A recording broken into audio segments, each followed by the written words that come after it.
네, 그럼 마지막으로 저희 앞에서 배운 반복문에 대해서 정리를 하면서 수업을 마무리해 보겠습니다. 자, for랑 while 반복문을 저희가 한번 비교를 해 볼게요.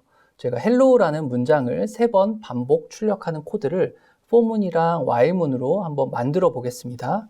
자, 오른쪽인데요. 저희가 예를 들어서 while문으로 하면은 자, i라는 변수를 저희가 가지고 계속 i를 1씩 증가하면서 i가 3 이하인 어떤 경우, 3보다 작은 그런 경우를 저희가 조건으로 넣어주게 되면은 hello라는 문장이 3번 출력이 되는 것을 확인할 수가 있고요.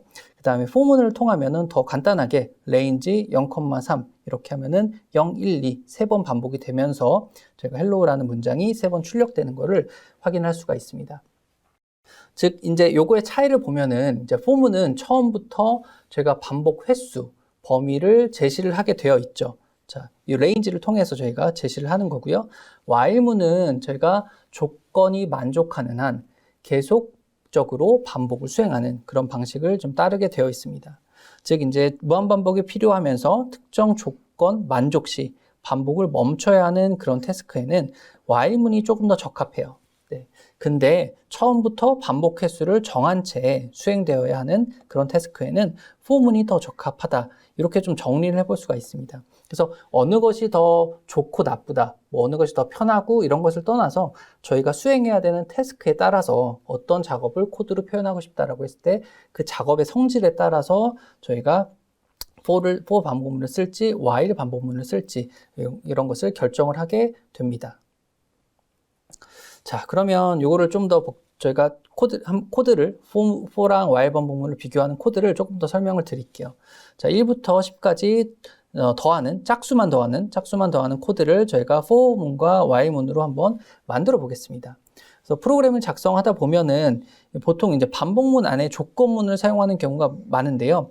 이런 경우에는 사실 이 조건문이 의도대로 동작을 하는지, 그러니까 프로그램을 만드는 여러분이 생각하는 거대로 동작을 하는지 계속 테스트를 좀 하면서 사실 코드를 만들어야 돼요. 그래서 네, 이걸 좀 유심히 좀 주의 깊게 생각을 해보시고 자, 1부터 10까지 짝수만 더하는 코드입니다. 그래서 while문으로 하면은 저희가 무한반복을 쓰고 자, sum 그 다음에 i라는 변수였던 값을 할당을 하고 자, 짝수에 해당하는 경우 i를 2로 나눴을 때 나머지가 0이 되는 그 경우에 대해서만 sum이라는 값에 누적을 하고 그렇지 않은 경우는 아무 작업을 하지 않고 자 10을 만족하면 i가 10이 되면은 브레이크하는 그런 조건으로 지금 코드를 만들었습니다.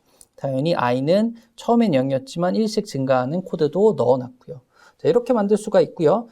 또 for문을 통하면 1부터 10까지 반복을 하면서 저희가 2로 나눴을 때 나머지가 0인, 즉 짝수인 경우에만 sum을 업데이트하는 그런 경우를 이렇게 코드로 표현할 수가 있습니다. 그래서 앞에 말씀드린 요거는 저희가 결국 이제 반복문을 여러분들이 많이 쓰다 보면은 사실 조건문하고 결합해서 쓰는 경우가 많아요. 이 안에서도 지금 while문 안에서 조건문이 2개가 있고 for문에서도 조건문이 있잖아요. 그래서 이런 경우에 실제 저희가 이 조건문으로 작성한 부분이 이제 원하는 그런 기능을 제대로 하는지를 계속 이제 체크를 하면서 프로그램을 좀 만들어야 된다. 이런 말씀을 드리고 싶고요. 앞에서 말씀드렸다시피 이거는 둘 다 구현이 가능합니다. 상당수의 태스크는 사실 for문, while문 둘 다 구현이 가능해요. 저희가 모두 항상 만족하는 건 아니지만 상당수는 이 교차로 저희가 구현을 해볼 수가 있기 때문에 경우에 따라 적합한 방식을 따르면 될 것 같습니다. 그래서 결국 이제 반복이라는 근본적인 작업은 동일하고요. 네, 횟수 기반이냐 조건 기반이냐 이 과정에서의 차이만 있을 뿐이다. 이렇게 말씀드릴 수가 있습니다. 자, 그 다음에 이제 파이썬만에 이번에는 이제 파이썬이 좀 다른 프로그래밍 언어랑 다르게 반복문에서 제공해주는 여러 가지 좀 기능들이 있거든요. 그런 것들을 하나씩 좀 소개를 드려보겠습니다.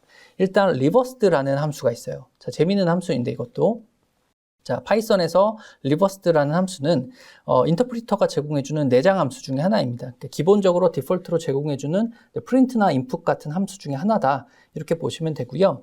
해주는 일은 sequential data type에 대해서 저희가 역 이터레이터, reverse 이터레이터를 돌려준다. 이렇게 보시면 되고요.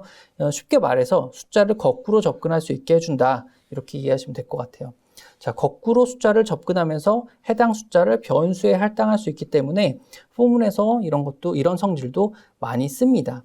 그래서 range 함수 결과에 reversed 함수 결과를 적용을 해볼 수가 있어요. 아래처럼 원래 for문은 지금 in 다음에 in이라는 키워드 다음에 range라는 그 함수를 주로 썼었어요. 이터러블한 객체를 반환해주는. 근데 그 ranged에 나온 결과를 reversed 함수로 다시 받아서 지금 써볼 수가 있습니다. 예를 들어 이런 거예요. 제가 이 코드를 실제 보면 range하고 0,5를 하면요. 어떻게 되죠? 0부터 지금 4까지 계속 하나씩 증가하면서 출력이 되는 거죠. 그리고 0부터 4까지 출력이 되는데 여기에 리버스를 한번 더 씌웠어요. 레인지에서 나오는 값을 더 씌운다는 건 결국 이 소괄호로 한번 묶어서 그 결과를, 그 레인지의 결과를 그냥 리버스트의 인수로 넣었다는 겁니다. 여러분들 이제 다음 시간에 함수를 배울 텐데 함수를 배우면 이것이 어떤 의미인지 조금 더 명확하게 알 수 있을 거예요. 근데 지금은 일단 이렇게 알고 넘어갈게요.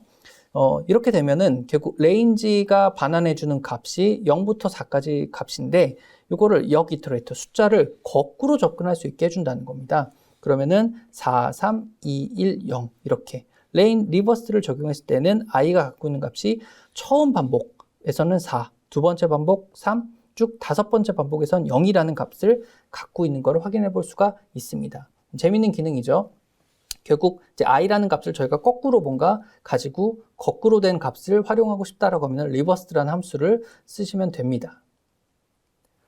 자, 그 다음에 또 리스트를 활용하는 포문이 있어요. 지금 저희가 이제 자료 구조도 좀 이후에 배울 텐데 파이썬에는 리스트라는 자료 구조가 있습니다. 이제 앞에서 포문 설명드릴 때 나왔던 건데 리스트라는 자료 구조는 이렇게 저희가 대괄호로 묶여서 어떤 오브젝트를 저희가 명시할 수 있는 거고요. 이 오브젝트는 순서가 있어요.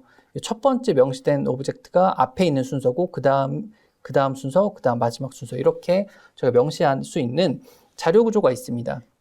자료 구조인데 이 대괄호를 통해 표현되고 값을 넣을 수가 있어요. 이 대괄호 안에. 근데 값을 넣는 순서가 그대로 유지가 되는 이런 저희가 자료 구조다. 파이썬이 제공해주는 기본적인 자료 구조고요. 예를 들어서 저희가 대괄호하고 리스트에 3,5,1,2라는 값이 들어있다고 했을 때 크기 순으로는 1, 2, 3, 5 이렇게 되지만 리스트에 들어있는 값의 순서는요. 그대로입니다. 3, 5, 1, 2 이렇게 되고요. 저희가 이거를 그대로 저희가 포문에서 한번 적용해 보면 3, 5, 1, 2라는 숫자가 들어있는 리스트를 range 대신에 저희가 이터러블한 객체로 활용을 하게 되면은 i 값으로 들어가는 거는 저희가 이 횟수는 반복 횟수는 4번이 되겠죠. 이 엘리멘트의 개수가 4개이기 때문에 4번 반복을 하게 되는데 i라는 변수에 들어가는 값은 처음에는 5, 3이죠. 그 다음 5, 그 다음 1, 마지막 2 이런 값이 순서대로 리스트에 들어있는 값이 순서대로 변수 i에 할당되는 것을 확인할 수가 있습니다. 자, 그리고 리스트를 활용하는 포문에서 저희가 재밌는 거는 숫자뿐만 아니고 문자열 혹은 불리한 타입의 데이터가 섞여 있는 리스트도 활용을 할 수가 있어요. 자, 리스트이기 때문에 결국 이 리스트는 이터러블한 그냥 객체거든요. 이터러블한 객체 중에 하나이기 때문에 4번 반복을 하는 거예요. 이것도 엘리멘트가 4개가 있으니까 4번 반복하는데 각 i에 한 번 반복할 때마다 i에 할당되는 값은 이렇게 문자열, 숫자, 불리한 타입 이 데이터들이 그대로 할당이 되는 것도 확인할 수가 있습니다. 그래서 리스트가 가진 값의 개수만큼 반복을 진행한다는 거고 리스트가 갖고 있는 어떠한 값도 변수에 할당돼서 포문 안에서 저희가 활용이 될 수 있습니다. 이게 이제 다른 이제 프로그래밍 언어랑 조금 특이한 차이점이라고 볼 수 있어요. 파이썬에.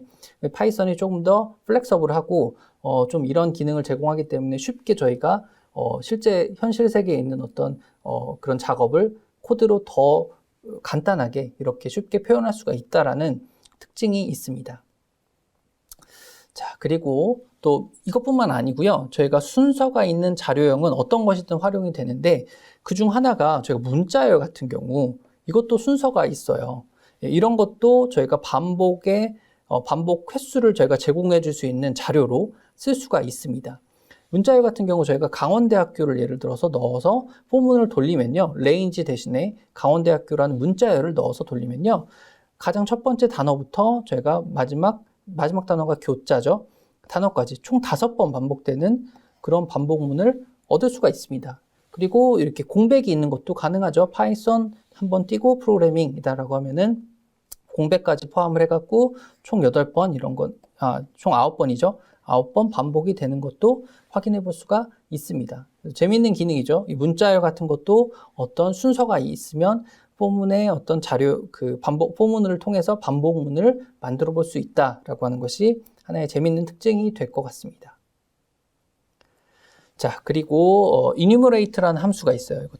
이거는 이제 사실 열거하다라는 뜻인데, 이거는 이제 앞에서 저희가 사실 포문 할 때 for i하고 in range 안에 숫자 5를 넣는다 그러면은 사실 여기에 넣는 숫자가 i에 계속 할당이 되는 거잖아요. 0, 1, 2, 3, 4 이런 식으로. 요 값이 사실 저희가 일종의 프로그래밍에서는 이 숫자가 잘 활용이 될 수 있거든요. 어떤 인덱스도 될 수 있고 숫자로 잘 활용이 될 수 있는데, 예를 들어 리스트나 문자열 같이 이렇게 순서는 있는데 이 i에 할당되는 값이 연속적인 어떤 인덱스의 성격을 갖고 있지 않은 이런 값에 대해서는 그럼 어떻게 해줘야 되냐? 방법이 여러 가지가 있겠죠. 바깥에 이제 i라는 변수를 하나 선언을 해놓고 i는 일씩 증가하면서 계속 관리를 해볼 수가 있습니다. 근데 그거를 조금 더 편하게 하기 위해서 enumerate라는 객체를 반환해주는 함수가 있어요. 이거는 이 인덱스를 반환해주는 건데, 인덱스는 순서가 있는 자료형에서 값에 대한 순서를 의미하는 겁니다. 0부터 쭉 어떤 몇 번째 값까지 순서를 의미하는 값을 반환해주게 되겠고요. 그래서 포문의 변수는 인덱스와 값을 받을 수 있도록 두 개가 필요합니다. enumerate를 쓴다고 하면은. 그래서 이게 말이 복잡한데 코드를 한번 바로 볼게요. 제가 in이라는 거 뒤에 제가 enumerate를 썼어요. enumerate 함수를 쓰고요. 그 다음에 이 안에다가 제가 리스트를 그냥 썼습니다. 이렇게 가운데 그다음에 0.4, 10, true라는 여러 가지 복합적으로 문자열, 숫자, 불리한 타입이 섞여 있는 리스트를 enumerate의 인수로 넣어서 제가 포문을 한번 만들어 봤어요. 그러면은 enumerate가 반환해주는 값은 쌍으로 되어 있습니다. 페어로 되어 있고요. 하나는 인덱스고 하나는 value가 돼요. 그래서 이거를 그대로 저희가 출력을 해보면요. 인덱스는 0부터 이 데이터의 개수만큼, 0부터니까 사실 하나 적은 수만큼 찍히게 되겠죠. 인덱스는 0부터 쭉 연속적인 어떤 값이 값이 이제 할당이 돼서 출력이 되는 걸 볼 수가 있고요. value라는 변수에는 이 리스트가 갖고 있는 고유한 이 값들, 순서가 있는 값이 그대로 순서대로 나오는 것을 확인할 수가 있습니다. 자, 요 enumerate를 쓰면은 결국 우리가 바깥에서 포문을 돌릴 때 리스트나 이런 거 쓸 때 i라는 어떤 변수를 바깥에서 선언해서 관리해 줄 필요가 없다는 거죠. 이 안에 매칭이 돼갖고 이렇게 인덱스 값으로 활용을 할 수가 있기 때문에 조금 더 편리하게 저희가 포문 이런 여러 가지 시퀀셜한 자료형을 저희가 포문으로 활용할 수 있다라는 특징이 됩니다.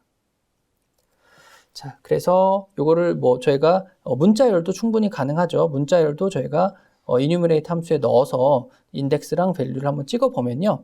0부터 쭉 이렇게 4까지 나오는 걸 확인할 수가 있고, 각각의 값 하나하나 단어가 나오는 것도 확인해 볼 수가 있습니다. 즉 이제 순서가 있는 자료형이면 모두 다 가능하다, 이렇게 이해를 하시면 될 것 같아요. 자, 그리고 enumerate 함수랑 reversed 함수 이런 걸 같이 좀 활용해 볼 수가 있겠죠. 그래서 강원대학교라는 문자열에 reversed를 저희가 한번 적용한 다음에 enumerate 적용해 볼게요. 그러면은 인덱스는 0부터 쭉 4까지 순서대로 나올 겁니다. 근데 강원대학교란 단어는 거꾸로 나오겠죠. 저희 리버스트를 적용을 했으니까. 그 다음에 교부터 대학교가 반대로 이렇게 반대 순서로 돼서 교학, 대원, 강 이런 순서로 단어가 나오는 것도 확인할 수가 있습니다. 이런 성질을 활용을 하면은 저희가 여러 가지 이제 풀고자 하는 문제에 따라서 이런 성질을 좀 활용하면 좀 코드를 간결하게 만들어 볼 수 있다. 이런 특징이 있을 것 같습니다. 자, 그 다음은 반복문을 활용하는 문제풀이인데, 정수를 한 개 입력받아서 1부터 입력받은 수까지 저희가 각각에 대해서 제곱을 구해 이제 프린트하는 이런 프로그램을 작성을 해볼게요. 이제 반복문에 대한 파이썬 반복문의 특징이나 이런 건 좀 다 말씀드렸고, 이제 반복문을 좀 활용하는 문제풀이를 한 2가지 정도 좀 말씀을 드리고 좀 마무리를 하려고 합니다.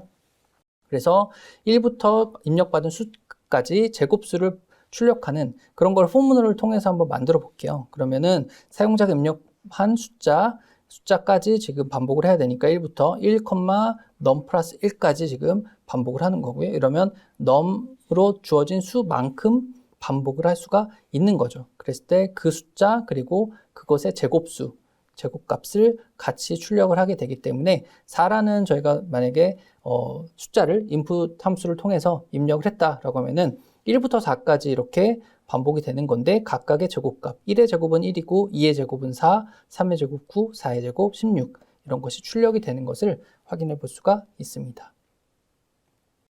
그 다음에 자 앞에서 이제 저희가 이런 것도 해볼 수가 있어요. 뭐 소수라는 게 예를 들어 1과 자기 자신만을 약수로 가지는 수죠. 예를 들어 뭐 2, 3, 뭐 5, 뭐 이렇게 되겠죠. 6은 안 돼요. 왜냐? 6은 약수가 1, 2, 3 이렇게 되잖아요. 그래서 1과 자기 자신이 아니고 2랑 3도 약수이기 때문에 안 되겠죠. 6 같은 경우는. 자, 이랬을 때 예를 들어서 이런 약수만 예를 들어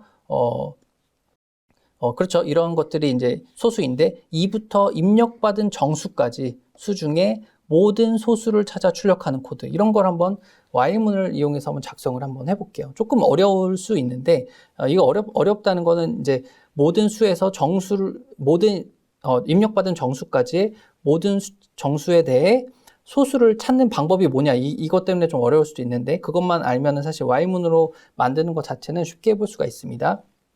그래서 일단 뭐 저희가 약수가 있으면 이 6과 같이 저희가 계속 연이어서 나눠주는 수 중에 나눠지는 수가 있으면 사실 약수가 있는 거거든요. 그래서 그 성질을 활용을 할 겁니다.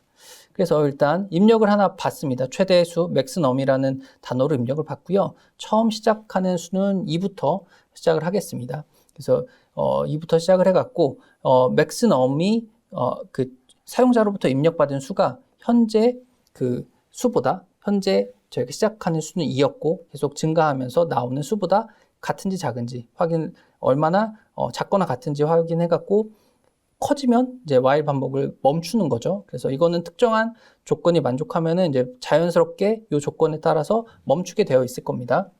당연히 그러려면 num이라는 값을 1씩 계속 증가를 하는 그 프로시저는 코드는 필요를 하겠죠. 그리고 약수의 개수를 계속 세워볼 거예요. 그래서 반복할 때마다 그 다음에 약수의 개수를 세우면서 저희가 1부터 num까지 증가할 변수 i를 하나 선언을 하고요.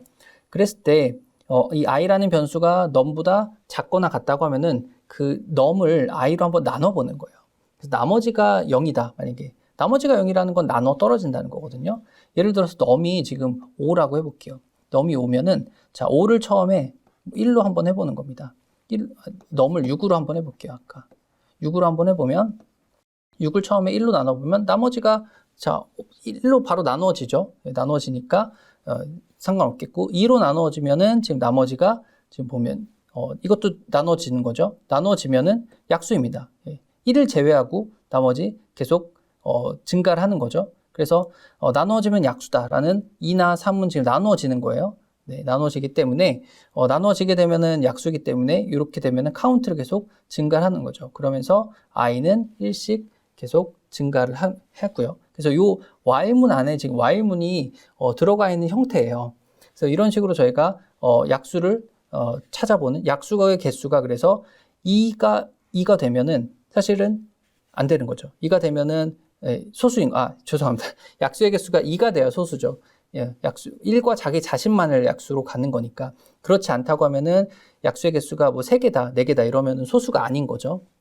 그래서 약수의 개수를 다 저희가 이렇게 카운팅을 한 다음에 약수의 개수가 2개이면은 이것만 소수다. 그래서 그거에 대해서만 출력을 해주는 이런 코드를 만들어 볼 수가 있습니다. 그러면은 이 각각을 저희가 출력을 해보면 실제로 20이라는 숫자를 넣고 실행을 해보면 20 이하의 소수들을 출력하는 것을 확인할 수가 있습니다. 그래서 2, 3, 5, 7, 9는 또 안 되죠. 3이라는 약수가 있으니까 11, 13, 15도 안 되고 17, 19까지 이렇게 출력이 되는 것을 확인할 수가 있습니다. 그래서 이런 식으로 저희가 그러니까 while문 안에 while문도 충분히 가능하다. 경우에 따라서는 이런 과정을 좀 코드로 만들 수가 있겠죠. 물론 여기를 for문으로 만들어서 뭐 해볼 수도 있겠지만 어쨌든 while문을 통해서 지금 조건이 while문을 이용해서 작성하는 거였으니까 이렇게 만들어 볼 수가 있습니다. 자, 이렇게 해서 저희가 좀 내용이 좀 길어졌는데 반복문에 대해서 좀 정리를 한번 해볼게요. 자, 문장이라고 하면 사실 코드도 되죠. 이거를 반복적으로 실행하려면 for문이나 while문 같은 반복문을 사용하면 되는 겁니다. 그래서 반복적으로 실행되는 이 문장들은 당연히 저희가 들여쓰기를 이용해서 구별해서 작성이 돼야 되고요. 그 다음에 for문은 반복 횟수가 정해져 있을 때, 그럴 때 좀 더 유용하게 쓸 수가 있고, while문은 반복의 조건이 정해져 있을 경우 좀 유용하게 쓸 수 있다라는 거고요. 이거 외에 근본적으로 어떤 코드를 계속 반복적으로 실행한다는 그 내용 자체는 for문이나 while문이나 동일합니다. 그래서 여러분들이 수행해야 되는 태스크의 성질에 따라서 for 반복문을 쓸지 while 반복문을 쓸지 구별을 하시면 될 것 같아요. 그 다음에 반복문의 초입에서 조건식이 검사가 됩니다. 그러니까 for도 그렇고요. 저희가 while문도 그렇습니다.